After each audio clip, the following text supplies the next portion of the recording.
Bom, e agora voltamos para o nosso Cesta Básica, porque hoje é dia... Cesta Básica. Porque hoje é... Sexta-feira.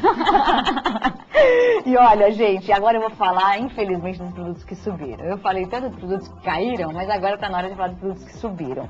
E o açúcar foi um deles. O açúcar, um saquinho de 5 quilos, teve uma alta de 3,49%. Por que, senhor Ramon? Pois, o açúcar ele tem o seu preço regulado pelo mercado internacional, não depende exclusivamente aqui da nossa vontade, do nosso desejo de ter mais ou menos preço para açúcar. Porque os grandes produtores de açúcar no mundo negociam esse produto em geral na Bolsa de Londres, né?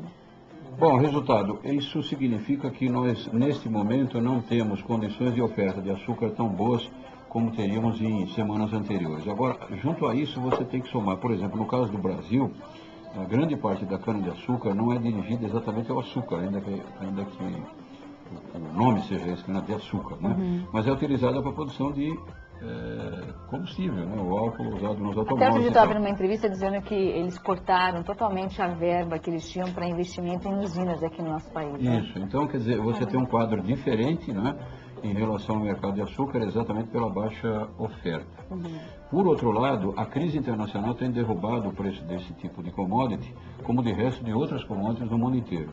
Isso significa que nós temos a dificuldade momentânea em relação ao açúcar, exatamente não porque a nossa vontade seja essa ou seja aquela, mas sim porque a vontade que prevalece é do mercado internacional, uma vez que esse produto tem os seus preços regulados internacionalmente. Entendi. Aí pergunto para a doutora Gi, que agora é doutora Gi, né? Fala a verdade, não é Gislene, não, é doutora Gi pra gente, né? Nós já somos íntimas da doutora Gi. Pergunto para a Gi o seguinte, o que eu coloco no lugar do açúcar, por exemplo, na hora de fazer um bolo? Existe alguma coisa que eu possa substituir no lugar de fazer um bolo? Olha, essa parte, normalmente assim, pro paladar mesmo, as pessoas gostam do açúcar, né? É difícil você pegar algum outro alimento e falar, olha, coloca no lugar do açúcar. O que você pode fazer é reduzir a quantidade, que muitas vezes também se superestima a quantia de açúcar utilizada. Eu fiz a receita do bolo, eu reduzi a quantidade de açúcar. E ficou muito gostoso. Fica também bom, né? Fica muito gostoso, você não precisa usar sempre a mesma quantidade, né? Tá aí para os diabéticos, para as pessoas que querem fazer algum controle de calorias, também os adoçantes que você pode substituir, dando atenção para os adoçantes que vão a chama forno e fogão, que precisam ser aquecidos, que não alteram o sabor, porque senão realmente provocam, deixam um gosto amargo. E o açúcar, assim, só como uma informação, Isabelle, uma colher de sopa tem mais ou menos, vamos colocar assim, em torno de 5 gramas de açúcar. Cada grama de açúcar fornece 4 calorias. Cada grama? Cada grama, né? Então você tem aí uma quantidade de calorias bem alta. Então se você também pensar pelo lado da sua saúde, não só pelo valor do bolso, você pode economizar algumas calorias e também reduzir e colocar o seu paladar para não ficar tão adocicado. Hoje funciona substituir açúcar, por exemplo, para fazer um bolo, digamos, ou algum confeito em casa, substituído por mel da abelha? Eu tinha pensado isso também, Ramon. Você leu o pensamento. O mel, sim, o mel é altamente nutritivo, tanto quanto o açúcar. É que assim, a maioria dos estudos mostram que as pessoas, assim, não é todo mundo que tem um mel em casa. Não, o mel não é muito comum, o mel é mais caro também. Mel é mais caro, então a gente tem opções, sim, mas de repente a gente pensar pelo valor, significa que é melhor você disciplinar o teu paladar a consumir menos açúcar do que você, por exemplo, é uma alternativa hiper saudável. O mel é super saudável, ele só não é indicado para gestantes, porque tem uma substância que pode estar presente. Então, gestantes que queiram substituir o açúcar por mel, não é legal. Pode dar alguma alteração gástrica. Mas é uma boa dica, o mel, sem dúvida, é não somente nutritivo. Você sabe que a gente estava falando sobre a questão de voltar a ser criança? E, gente, toda vez que eu vejo o açúcar assim num potinho, você sabe que eu tinha uma vontade louca quando eu era menor. Até hoje, às vezes eu tenho vontade, às vezes eu consumo. Às vezes eu paro e falo, Isabelle, não é hora de fazer isso. Eu fazia pãozinho, minha mãe fazia pãozinho na chapa, com açúcar e canela. Ai, gente, que gostoso. Que delícia. Pão francês tem que ser, senão não tem graça, sabe? Santa mãe. Nossa senhora, mas aí chega um determinado momento da vida que a gente não pode, né, ter esse prazer o tempo todo de consumir um pãozinho francês com açúcar e canela. Aí a gente tem que, segurar a onda. Não deve, mas você pode. Você falou uma verdade. É verdade. De vez em quando você pode fazer É verdade, é verdade. O feijão também teve alta, gente, de 4,24%. 1 quilo de feijão, que a gente se baseia, né, num saquinho de 1 quilo de feijão, teve alta de 4,24%. E aí pergunto para o Ramon, hoje mesmo estava vendo uma reportagem na TV, falando sobre os grãos aqui do Brasil, né, a colheita de grãos. Eu pensei que fosse reduzir o preço, porque disse que a colheita parece que vai ser boa. Mas... vai ser boa, mas nem tanto. Pois é, me parece que nem tanto mesmo.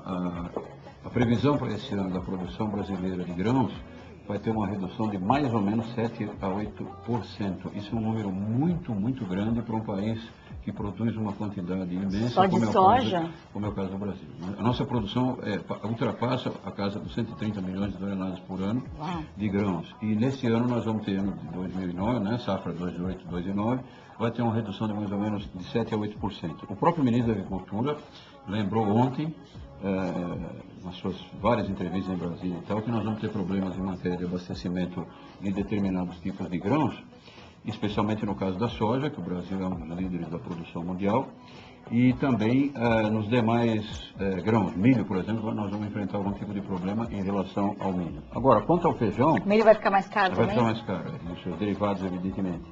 Agora, quanto ao feijão, talvez fosse razoável as pessoas passarem a verificar nos supermercados a oferta de feijão de outros tipos. Por exemplo, as pessoas estão acostumadas a consumir uma determinada... Carioca, né? Isso, é o mais consumido. Aqui em São Paulo, pelo menos, é o mais consumido. Já no Rio de Janeiro é o escurinho, né? No restante do Brasil, o que se consome mais é o feijão preto. Feijão preto, Em São Paulo é que é mais esse feijão chamado carioquinho. Aqui em São Paulo a gente só come feijão preto na feijoada, né? Isso, exatamente.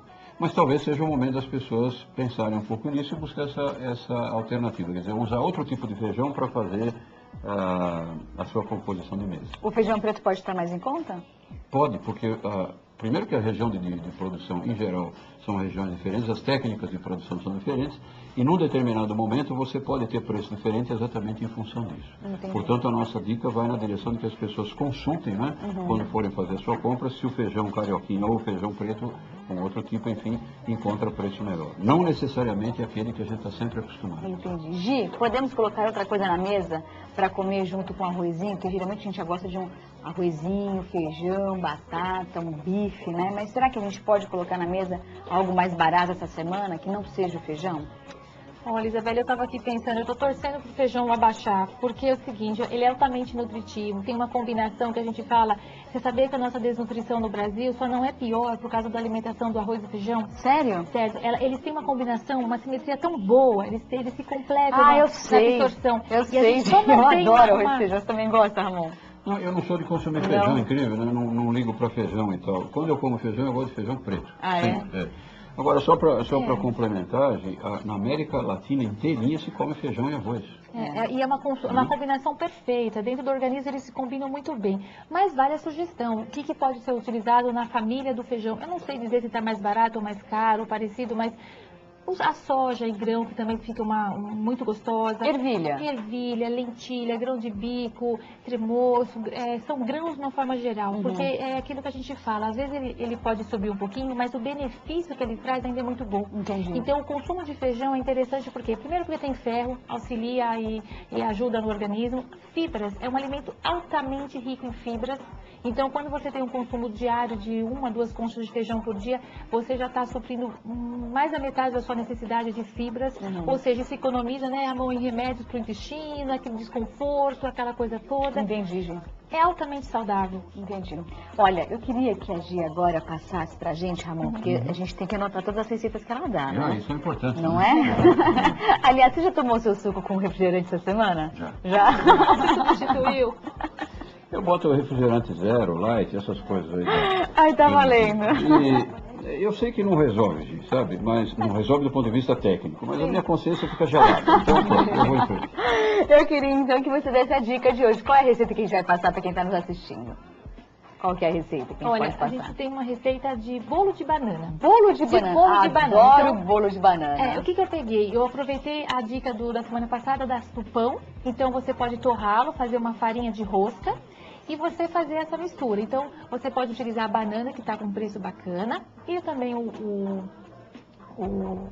pão, que vai virar farinha, e você faz essa mistura. A dica é, misture primeiro a banana, os ovos, o óleo, separado. Você liquidifica tudo isso, faz um liquidificador e depois numa vasilha você mistura junto com a farinha, o açúcar e o fermento. Então, deixa eu só passar para quem está nos assistindo, olha, pão de banana, que é o que a gente está ensinando. Os ingredientes que você precisa são 5 bananas maduras, 4 ovos inteiros, 1 xícara de chá de óleo, 4 xícaras de farinha de rosca, 2 xícaras de açúcar e 1 colher de sopa de fermento. Aí você prepara tudo isso baseado nas dicas que a gente deu e com certeza, além de você economizar, porque a banana está mais barata essa semana, você vai, ó, se deliciar, se lambuzar com esse pão de banana. Obrigada, Ramon, pela participação, viu? Obrigado, meu. Obrigada e um ótimo final de semana para você. Para nós todos e para os amigos de casa também. Obrigada, com muito dinheiro no bolso. Com muito dinheiro no bolso. E com muita economia e muita sabedoria na Obrigada, alimentação. Virgi, obrigada pela Obrigada, participação. mais Qual é o uma nome vez. desse amigo que você disse que nos assiste, do restaurante? Reinaldo. Reinaldo. Um beijo pro Reinaldo, viu? Obrigada pela companhia aqui conosco. Beijo para vocês também. Obrigado. Aproveita o fim de semana, hein? Obrigado. Obrigada.